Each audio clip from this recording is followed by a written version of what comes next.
Welcome to another episode of Whitetail Rendezvous, coming to you 6 days a week as we interview whitetail experts and hear their traditions and personal stories of the hunt.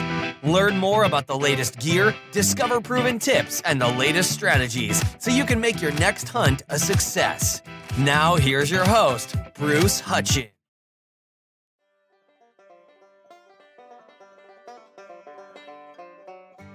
Episode of Whitetail Rendezvous. This morning, folks, I'm with Matt Kormann. Now, Matt is the CEO, president of ATA, Archery Trade Association, and they are the heart and soul of archery industry. And Matt hails out of Marietta, Georgia. Has an interesting career from rock and roll to Freeman. If you've ever gone to a conference, Freeman's there to unload and load and set up. And just a very interesting guy. And he's an avid archer.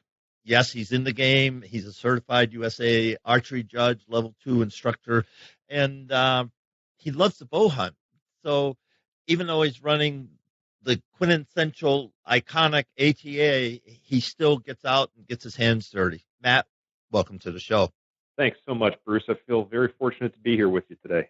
Yeah, it's exciting. And I was sharing in the warm-up, how I missed ATA. I had a really good excuse for missing ATA last year.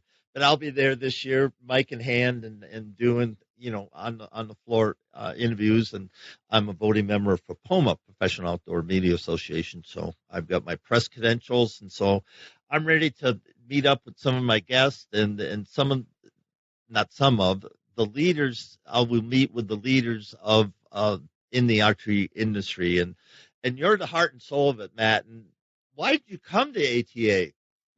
Let's start right there. How did your journey take you to the president of ATA? I love that question, mostly because when I've heard other people answer it wherever they might be in their careers, it tends to evolve over time. And I love that question because my answer really for the last year has stayed the same.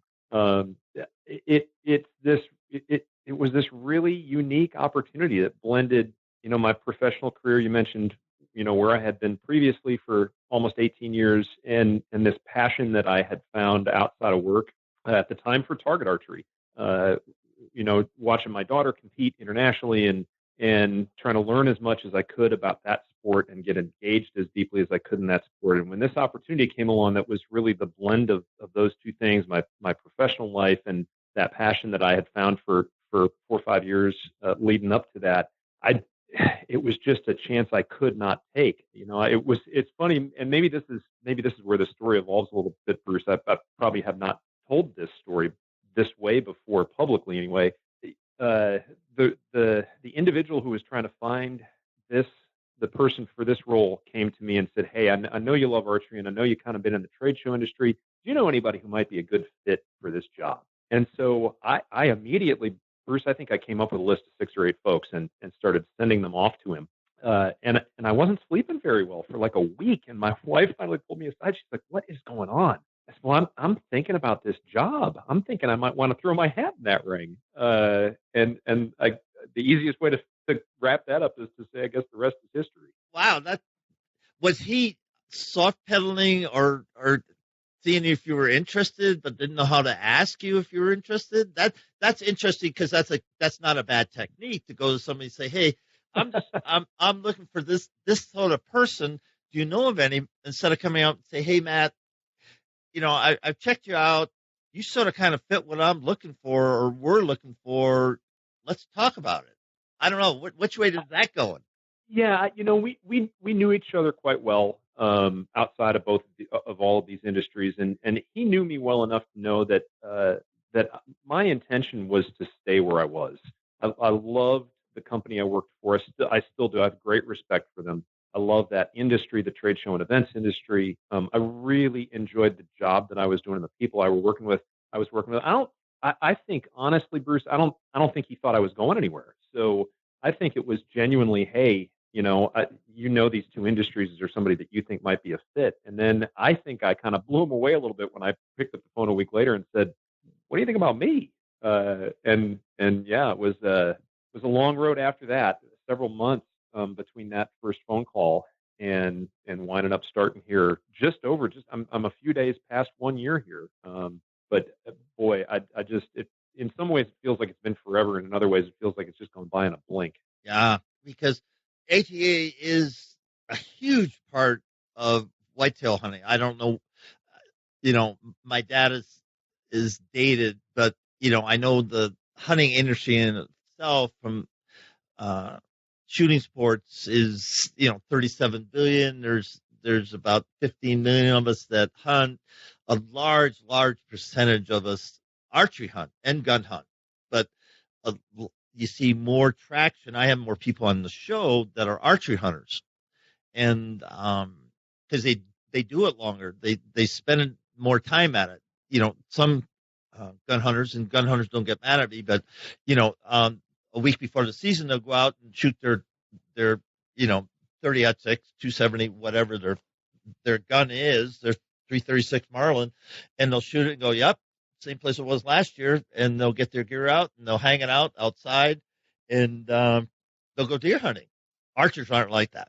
We're 365 hunters. Yeah. And it's a completely different, industry from the archer's eyes. I mean, because we live and breathe whitetails 365, 24/7. I just spent 3 days over on a new property over in Nebraska, and just scouting it, and I know now where I'm going to put my mock scrapes and all that. But, I drove, a couple hundred miles just to do that, just to get on new property. And, I had I hunt with a crossbow, but I had that with me. And, I never cocked it. I mean, just, it was there just in case, Mr. Wonderful got stupid, which he didn't. But I just think of that because, ATA is so important, folks. If you're not a member, you don't attend, and you're involved in the archery business, you have to go to ATA. And that's not paying me to say that, but you need to be there because everybody in the industry, I remember Brian, Mariah Hardy, they started Hardy Face Paint a number of years ago. I helped them get going on my podcast. I helped launch them. And, they got a thriving business. Why? Because you call it the incubator section or something for new companies. What's the title of that level of involvement? Is it incubator zone? Huh? The innovation zone. Innovation zone. Talk about that for a little bit, because there's people out there that say, I got this great idea. Well, there's no better place to launch it than ATA.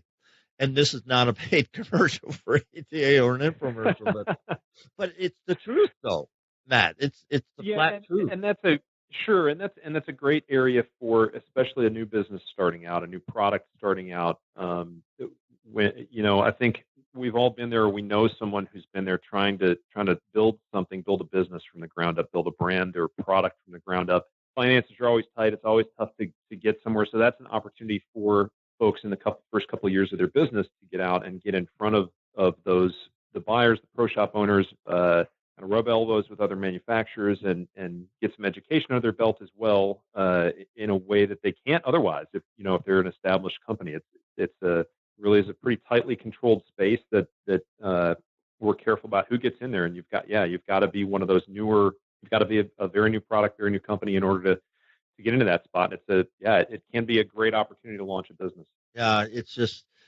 it's so important, folks, to be involved in your industry, and because the average is if you go out and look, we all spend $800 to $1,000 just on new gear every single year. And that isn't traveling, that isn't licenses. It's just there's a lot of money in our industry, and so you might as well get involved with the people that are running it. And so when you think about you had a long dating process to become president. Why did you just finally say, I'm going to do this? What was the driving force behind that? Yeah, and right when I started, I think, and this is another one of those chances for me to see how my answer to that question has changed over the last year. When I first started, it was really because it was an opportunity to blend the work life and the personal life into a job, which very few of us get an opportunity to do in our careers. So at the outset, it was that. But then I've been able to copy, if you will, the answers that our staff gives me when I sit down with them one-on-one and ask them why they're here. And to an individual, just about every one of them says, because at the ATA here, I have an opportunity to make an impact on an entire industry. I can't do that very many places. And that's really become true for me. It's sort of daunting and fascinating all at the same time. To think about the fact that we were fortunate enough to get to work with this huge industry and all these great, passionate companies, manufacturers and retailers and distributors. And at the same time, we get a voice in there, and we get to help them try and grow the industry and improve the industry and evolve the industry. That's not many people get a chance to do that either. No, they don't, because you have a board of directors, and they kind of talk to the president and executive team, and they say, this is kind of where we want to sort of kind of take this company and go make it happen. Yeah, and that has really been exactly what you're speaking to there, Bruce, has really been our focus as a staff and especially as a leadership team working with the board over the course of the last year. And I think that's what we hope folks, members in general of the ATA, will start to see and hear and feel from us right now, if they haven't already started to see it and hear it from some of us individually. That this is. I'm flattered when you say that I'm at the center of this industry or the ATA. That's really, I don't view it that way, though. Yeah, I have a role to play and I have a job to do. But the reality is the ATA belongs to our members, and it's super important that we remind ourselves that as staff, that the board understands that, and we all do at this point. We're making really, really big efforts to ensure that our members understand that as well, and that we're acting in the right way. That it doesn't belong to the board, and it doesn't belong to me or the staff. It really is. It's a service to our members, but owned by the members, and it really is. We exist to serve that group, and if we're not doing that, boy, we're not doing our jobs very well. And that's why you have association at the end of it. And I was alluding to, typically you get your marching orders and you go. Well, you do have a board of directors, and a lot of manufacturers are on your board of directors. Like, they got to represent. But when it breaks down, the better you run your operation. And I think this is my personal 2 cents. That's your biggest challenge, and that's your biggest driver, is running the organization to the optimum level to serve all your members at the highest possible ability so they can grow their business. Absolutely. And that really is, that's another big chunk of the focus there is what can we do on behalf of our members to help grow the industry as a whole. We can't be focused on trying to grow one segment of it or another. It's really trying to raise the entire industry to a better level, a healthier level, so that everybody benefits from it. And that part gets daunting, but it's also a lot of the excitement around doing the job. Well, to me, it would sure as heck keep it interesting. For sure. Different every day. Yeah. And you brought up something, growth, and we're all concerned the outdoor industry. We're all concerned about the growth of our industry. And, there's so many youth today that aren't embracing it like I did and like you did and like all my guests did. And that concerns me. One is the hunter itself, but that concerns me about being professional in the outdoor, media business. What's your thought on that? Well, I come at it a couple of different ways. First, I came to the sport late. I came to target archery late. I came to hunting even later. I didn't grow up. I grew up in the suburbs and in a family that did not hunt. And so it took me a while to get here. Now that I'm hunting, every week that I'm not traveling, I've been in a tree stand one day so far this season. Since the beginning of September, I'll be out on my fourth sit this season this evening again, and I am absolutely addicted. And I think I'm an example of the fact that it's not. Yes, getting youth engaged in archery and bow hunting is super important, but I think it can be just as important to get folks like me, professional folks, working folks who have an interest, are intrigued by bow hunting, but just haven't given it a shot because they're intimidated. It can be super intimidating to start. And it can be really hard to find somebody who can be a great mentor to you. That's the part that every great mentor program that I've had a chance to speak to or speak with and learn about what they're doing, the focus has not been, okay, we're only going to go after adults or we're only going to go after kids. The focus really has been, we need to go after anybody who's got an interest in getting out into the woods and chasing after some game. And the successful ones are doing exactly that.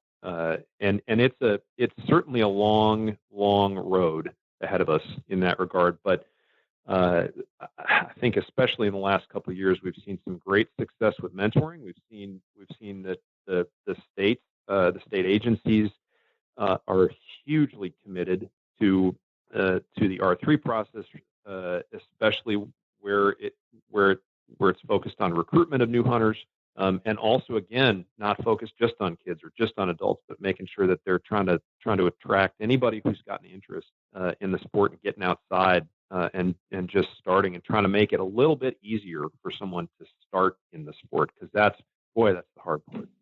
Yeah, I have a friend. He last year he was the National Rural Educator of the United States, and I was just visiting with he and his daughter and his wife last week in Denver, and he was there to hand the mantle or hand the trophy or the plaque off to the new person. And he runs in Western New York. He runs a fully certified, accredited high school curriculum for kids in the outdoors, and it gets into ecology and habitat improvement. They have on-site, they have a deer research facility, they have a trout rearing facility. I mean, it's unbelievable what they're doing. And the reason I bring him up is I'm going to connect the both of you, because you need to talk to Scott Jordan. I mean, just an unbelievable guy, and he's been recognized by his peers as being one of the best educators in rural America. And he's a guy that I think, would give you some insights that you can't get anyplace else.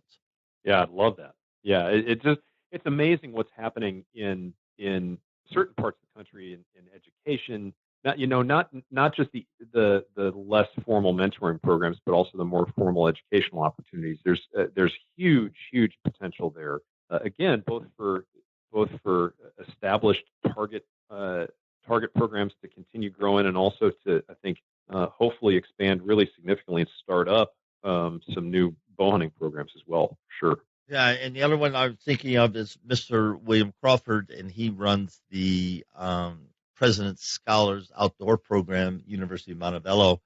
I believe that's in Georgia, if memory serves me correct. He'd be a great guy to have conversations with, because those are two people I know personally that are setting the bar extremely high and creating environments where kids learn about the outdoors and how that works, but also the career paths that they can have, which is substantial. Yeah, especially with the cost of higher education and kind of this. Mike Rowe is one of my favorite individuals on the internet, and I love his stories about, and sometimes he goes off on a rant about how there's this stigma about folks who don't have 4-year college degrees, and I'm one of those folks without a 4-year college degree, and there's great potential, especially in the outdoors, for to make a living doing something that you're really passionate about. But I think there's sometimes that I keep using the word, there's that stigma of, is that a real job? Sure it is. Especially if you're passionate about it, if you can do something that you enjoy doing, there's tremendous opportunity that doesn't require, just going into massive debt to get a degree to go do something else.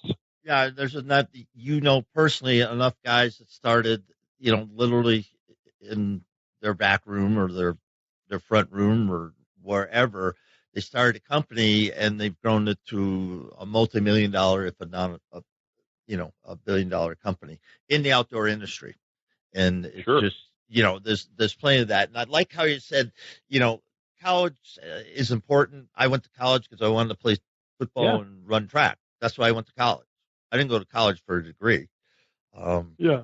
And, what would I have done?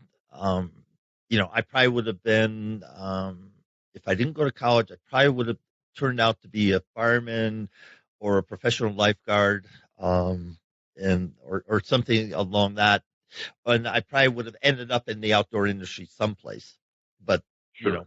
like it is not, I graduated from college and started selling and got an MBA and started doing some, interesting things. But, folks listening to this, find out what you're passionate about. I learned that, I was told that a long time ago. Find out what you're passionate about and go do that, and the money will come. Well, how am I going to pay my bills? Yeah, that's a concern, but that shouldn't be your overall concern, because the last thing that you want to do is get in the position that you hate just because you're making a boatload of money and you hate the job, because it'll kill you. Oh, sure. One way or another. Oh, sure. Yeah, and when I was pursuing a degree, when I was in college, I thought I was going to be an archaeologist. I thought I was going to go out and play in the dirt for a living, and I lucked into a career doing sound for bands, and had a blast doing that, and was really kind of convinced even through that point that, oh my goodness, Bruce, I'm never going to wear a suit. I'm never going to sell anything. That's not me. Well, and then I luck into another career where I'm selling, and I enjoyed the heck out of it. I think it's one of those things where you got to give it a shot. You got to give something a shot, even if you're not certain that it might be for you. But yeah, there are great opportunities out there, even if you think, yeah, maybe that's not for me. But you try it, give it a go, and it often works out. Yeah, I amen to that.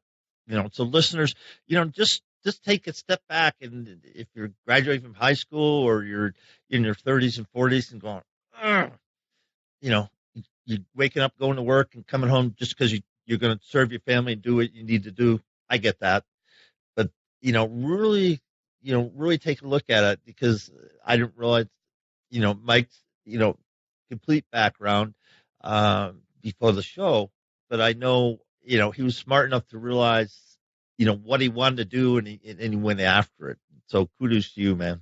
Appreciate you, Bruce. So what are the challenges right now? You're looking at the Archery Trade Association, the archery industry, and that's from mom and pops that are fighting Walmart and big box stores to major manufacturers that got people, copying their stuff. I know I bought what I thought was a Harris bipod, and it wasn't, and I broke apart. And so I said, I need this part. So I called them up, and I said, I need this part. That's an F105. Send it down to us, and we'll replace it. I said, okay. So I sent it down. They said, this isn't your part. This was made in China. This is a knockoff. I go, oh, so you lost the sale, and I didn't pay for a Harris bipod. I said, nope. So how do you combat that pirateering, or I don't know what the word you call it, but competitive business is enough. Now we got people, that are copying what we're trying to do, and that's going to have a huge impact on the revenues. Yeah, it does, and it's we certainly have some members, especially manufacturing members, for whom that is their biggest challenge right now, and they can tell you down to the dollar how much they've lost in sales, and it's in some cases it's many hundreds of thousands of dollars. I think the first thing to recognize is that we need to understand exactly what we're talking about. There's a big difference between knockoffs and counterfeit product. And you bought a counterfeit product. If it was branded as a Harris bipod, and you purchased that item, and it turns out that Harris didn't manufacture it, well, okay, that's a counterfeit item. If it was branded as a Maris bipod and it looked exactly the same, but it's branded slightly differently, that's a knockoff. And it can be very easy for a manufacturer to identify a counterfeit. It can be very difficult for a manufacturer to take a fight to court over who came first on the knockoff issue. The counterfeit issue is pretty cut and dry. You're using my brand. to sell my product, and that's not okay. On the other one, you're manufacturing something that looks just like the thing that I'm making, but you're putting your own name on it, and now we're going to have to fight over that. That's often the case. The best example I give to that, and how challenging that is Apple and Samsung have been in court now for 6, 8, 10 years fighting over intellectual property, and the courts can't even figure it out. And so it would be nearly impossible, for example, for the ATA to step into an intellectual property dispute and try and figure that out. That's really for the courts to decide. Where the ATA does and can get involved is when there is a cut and dry case of counterfeiting, and we can restrict membership along those lines, and we have taken action. But in terms of, I would say, if I'm a manufacturer, especially if I'm a small manufacturer, and I'm concerned about, first of all, if I'm a small manufacturer and I'm not concerned about counterfeiting or intellectual property violations, you better get concerned about it, because if you have we had a presenter from the Intellectual Property Rights Center, which is under the Department of Homeland Security. We had him at the show last year, and I loved how he opened his session. He talking to a bunch of manufacturers. He said, "Okay, raise your hand if you're concerned about counterfeiting and intellectual property rights." And a bunch of folks raised their hands, and he said, "Okay, if you're not, I'm going to ask you a series of questions. If you have a good product and it's making you money, I'm telling you right now, you need to be concerned, because somebody out there is going to try and take advantage of your intellectual property." The fact is, if you've got a good product and you're making money at it, you've got a problem, even if you don't know you have one. And so we're taking that up a notch again this year. We've got one of our member attorneys who's going to present kind of a next level session on that same topic this year, and kind of help folks get a basic understanding of what they can and should do. And then what we'll provide to any of our members who want it is just a kind of a 2-page takeaway of what steps they ought to be considering, with links to other material they can consume online. But ultimately, the encouragement, and I know a lot of folks, especially young businesses, don't want to hear this, but the best thing they can do is get aligned with a good attorney who can give them great advice. This is such a challenging area.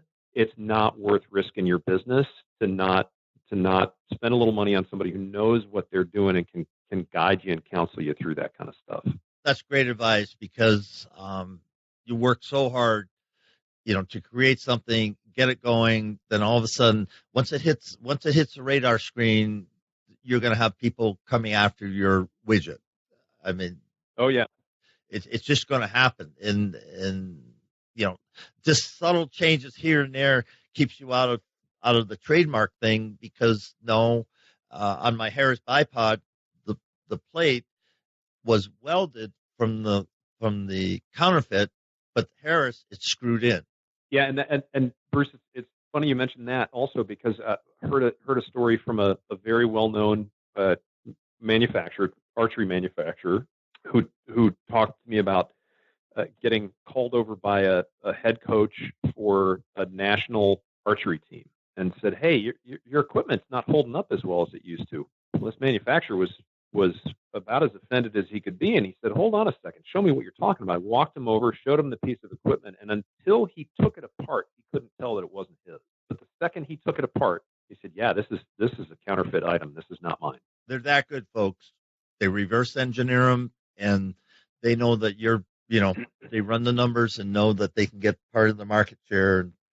I would say everybody in business today in America is at risk if you have a successful product, period. Yeah, and I think the other piece of advice, and this presents more of a challenge and costs more money, so not everybody can do it, but my piece of advice to any manufacturer out there, and a little story that goes along with it, is, I've talked to any number of American manufacturers who say, we don't manufacture anything outside of the States. We manufacture everything in our facilities here in the United States.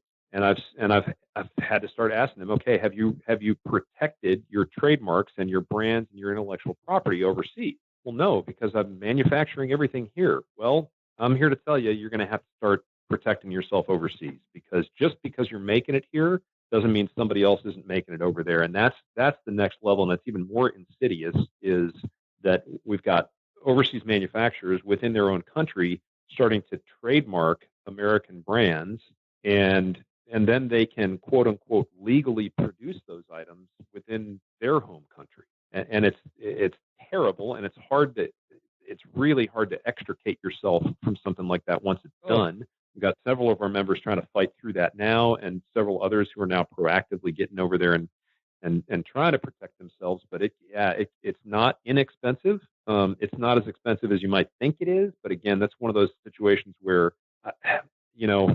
attorneys aren't bad folks. They get a bad rap a lot of time, but boy, if you can get protected, if you can make that kind of an investment in protecting yourself and your brand and your product, it's absolutely worth it. Well said. Folks, we're just going to switch it up now and talk to Matt about whitetail hunting. He's passionate about it. How did you really start get into it? Who kicked you off? My first day on the job a year ago was my first day hunting anything. And oh my goodness! Yeah, and it's interesting because can you imagine? I mean, Bruce, tell me where I could get hired where I would be surrounded by a better group of bow hunting mentors. There's no place on planet Earth. No, there's no way. I mean, it started with Jay McInch, who, he and I started talking before I started working here a couple weeks beforehand, because there was a bit of a gap there, and it started with him really kind of coaching me through. And he was, oh my goodness, the man has a mind for detail. Scientist, right? I mean, the man has a mind for detail, and especially around hunting, bow hunting, he may be unmatched in that regard. So he kind of kicked me off in terms of what to do, what not to do, what to bring, what not to bring. And then a couple other staffers did the same for me. And then and I don't do all that well with heights. I'm a little afraid of heights. And so Greg Brown, who does a lot of work with suburban whitetails up there in Northern Virginia, and also helps us with trade show security during the shows, he actually one-on-one with me got me comfortable getting 15, 20 feet up in a tree safely and really confidently, to the point now where last Friday evening I climbed up in a tree stand and hung out and didn't even think twice about it. And that's, I think that, I'm probably going to preempt one of your questions here, but if I had one piece of advice for somebody who wants to get, who hasn't hunted before, who wants to get into hunting, it's to be really, really honest with yourself and with whoever's going to help you get into the woods. Because for me, had I not been straightforward with those guys about my fear of heights, I may not hunt, or I'd be in a ground blind out here, in the eastern half of the U.S. There's not a lot of spot and stalk happening out here, so you're going to go sit somewhere. And I got to tell you, man, I love being up in a tree now. The view that you get, the sun coming through the trees, and it's just an amazing feeling to kind of be up out of the way when the animals on the ground don't even know that you're there. There's just something magical about it. And had I not done that, I wouldn't have had that experience. Had I not really been honest with myself and my mentor, I would not have had that experience. That's just a great way to explain the best way to approach any new hunter, to approach how you're going to be successful. Because if you had just kind of timidly jumped into it or not shared actually your concerns, then you wouldn't have that opportunity just to be outdoors. And that's a huge part of hunting, because it takes nanoseconds to pull a trigger, let your fingers go. It doesn't take him any time at all. But the years and the hours leading up to that one point have all been spent outdoors. Yeah. And it's, I think it's easy to, we all overuse the phrase, there are no stupid questions, but that's easy to say. It's kind of hard to live that truth. It's I can't tell you how many questions that I've asked any number of mentors that I think are really stupid questions, but if I don't get the answer to them, I know I'm not going to have as good a day in the woods. Yeah. And coming from, your past industry, you are involved in conventions and large, events and managing people and all that, but to transfer your skill sets into and then understand, what companies, manufacturers, the whole gamut, what their product really is. And their product is allowing people to experience something that they wish to do and they're passionate about. And they just make it easier. Yeah. They make it better. They have the tools and the fabrics and, it goes on and on and on. But really, they're providing me the resources I need so I can just go out there and I will have whatever I need to do. Yeah. And that's the thing, people get wound up sometime about this camo and that bow and all this stuff. They're just tools, they're resources to the end game, and that's your experience in the outdoors. That's my take on it. Totally. Yeah, agree completely. So being a new hunter, tell me about have you killed a deer yet? I haven't. I've got 3 funny stories about deer. Funny to me, might be embarrassing to somebody else, but no, I've had 2 flat misses. My first sit, it was raining, it was cold. I was in Wisconsin, and I'm 5 minutes, literally, I'm watching the clock, right? So I'm 5 minutes into shooting light, and out walks this, which would have been for, I think, any first-time hunter, just a beautiful buck, little 8 or 9 point buck. I would have been absolutely ecstatic about it. And this guy is, I still remember, 16 and a half yards from me. He stood around hanging out 16 and a half yards from my ground blind. And I'm thinking, this was just meant to be. But the problem was, I was thinking about what I was going to do with the meat, what I was going to do with that rack, and how it was going to look hanging in my office. I wasn't, Bruce, I didn't give one thought to my shot at all. And I put that arrow probably 6 feet in front of him. That was just hilarious. And I thought that was. Totally. My brain saw that arrow hit the 12 ring on a 3D target. I swear to God, that arrow went right through his vitals. I missed him completely. Oh my goodness. It was, I still, to this day, I cannot tell you what my sight picture looked like. Well, then my last, I think that's great because you were so into it and you were so excited as if you're a target archery shooter, you have to be so focused because the competition's so great. I mean, you're in the zone, and you're shooting pinpoint. You're shooting flies on paper. Oh my goodness. Yeah, and my heart rate never increased. I was totally calm because I wasn't thinking about the shot. I was thinking about everything but what I should have been thinking about. And then 5 or 6 sits later, that same trip, that same week, my last sit saw a really skittish, gorgeous 12 point. I mean, he was beautiful, but it was a tough shot. I had to kind of lean. I was up in a tree stand. I had to kind of lean to my right. He knew I was there. I mean, he was skittish as heck. And I had to kind of lean to my right. I had like 5 minutes of shooting light left. This was in the evening now. And I was leaned to my right, and I was very careful to get a good sight picture. But the second I released, I went to go look to see if I'd hit him. And so I pushed the bow down right on release, and I hit my broadhead, just nailed a rock right underneath him, sounded like a gunshot. And that guy was gone. I mean, he went from 0 to 60 in a second and a half. It was cool to watch him run away, but I completely missed him. So you dropped your hand. I was too excited. Yeah. Oh yeah. Yeah. I just pushed the shot a little low. But it was one of those things. So what I have done now is I got an opportunity. We've got a back deck off the house. I got a couple 3D targets in the backyard. So I sit in a bar stool up there, and I'll get my body in weird angles, and I'll try those shots because I never know what the shot's going to be. So I'm trying to get myself a little more comfortable with those abnormal, those unusual shots that experienced bow hunters know they have to make. But me being completely inexperienced, I wasn't prepared for that. I'd gotten out back and stood on the ground and shot my target. I'd sat up on the deck and shot the targets, but I hadn't really kind of challenged myself with those new shots. And I've certainly seen some deer this year, but have not had anything close enough to shoot, and or have had trees between me and the deer. Or they've been behind me and haven't been able to get a good angle on them. So that's my whitetail experience. I did get a spring Jake with a shotgun this year. Dan Good. Forster took me out and called one in, and made a heck of a 25-yard shot and had some delicious bird after that. Did you say Hank Forrester from QDMA? No, Dan. Oh. This happens all the time between Hank Forrester and Dan Forster. Yeah, QDMA is a fantastic organization, Quality Deer Management Association, folks.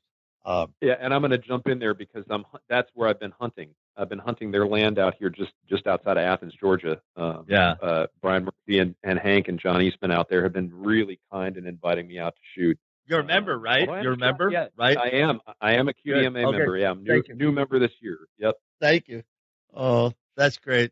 Yeah, and the thing is, when I first started hunting out west, I really never had to shoot from my knees, and sometimes when you're in on top of elk and stuff, you're shooting from your knees, and it's just, you never think about it till all of a sudden that's the shot you got, and you go, I've never done this, and then it typically doesn't work out well. And I it's been amazing to me. In my target days back when we were living in Texas, I'd be at the indoor range, and guys that I knew to be really phenomenal target shooters would come in and set a chair down on the shooting line, and a couple of them really struggled to make those first couple shots when they were just transitioning, just learning to shoot sitting down. It can be so unusual. And yeah, you got to practice it. It's, you talked about it at the top of the show, Bruce. It's bow hunting is one of those things where you don't grab the bow and just head out on your first sit that year. You've got to keep the muscles up. You've got to keep the mental game up. And that's not, look, I'm at the point now where I just want to go hunt. So yeah, will I gun hunt again? Absolutely. And I don't begrudge anybody getting out and hunting in whatever way, shotgun, rifle, crossbow, vertical, compound recurve, trad, you just get out, man. Whatever you're comfortable with getting out. That's where I think the QDMA has really been successful with their field to fork program, with their mentoring program. Is they get a crossbow in the hands of a new shooter, somebody who's never shot before, never hunted before, and they're getting them up and out and hunting in a matter of a few sessions, which is really impressive. Yes, it is. And I just, I'm excited for you because, you'll have some opportunities that some people won't have, and I get that. And, to go on properties and to meet people and have people, give you some insights. But the mentorship, the insights, they're available because, like I said at the top of the show, archery hunters are 365, 24/7. They're thinking about their gear. They're thinking about their food plots. They're thinking about travel corridors. My good friend Todd Pringnant from White Knuckle Production, he just created a new calling tool called Tree Thrasher. So, free shout out for you, Todd. And, he engineers things. He used to be in the ownership of Ricketeer Gear. And, I think of these people that I met, know, and everything. And it all comes through ATA because his company wouldn't have grown without exposure in membership in the association. And I started the podcast gushing a little bit, but, for archers, you are the heart and soul. And so your position, I'm not trying to put pressure on you, Matt, but your position's so critical for the future of archery hunting in the United States. Well, and I appreciate that. It's incredibly humbling to hear you say that. It's very kind of you to talk as you have about the ATA. I think if we as an organization didn't have the position that we have in this industry, I don't think there's any chance that it would have come here. So it's incredible to be a part of this organization that is really revered by folks in the archery and bow hunting industry and in the archery and bow hunting world. And yeah, I honestly, Bruce, I don't feel the pressure. I feel a responsibility for sure, to do as good a job as I can and to ensure that we as a staff are doing as good a job as we can. But yeah, I don't view that as pressure. It's a great responsibility, but it's also been a lot of fun. That's great. And Matt Kormann he's the president and CEO of ATA. Thank you so much for being a featured guest on Whitetail Rendezvous. And I know my hundreds of thousands of listeners are going to go, wow, I gotta check out ATA, and I've got to get involved, and just know, folks, that from this man's point of view, I think ATA is in a pretty good place right now. Well, very kind of you to say, Bruce. Very kind of you to have me on, and appreciated the conversation. Even looking more forward to meeting you in person here in Louisville very soon. Yes, sir.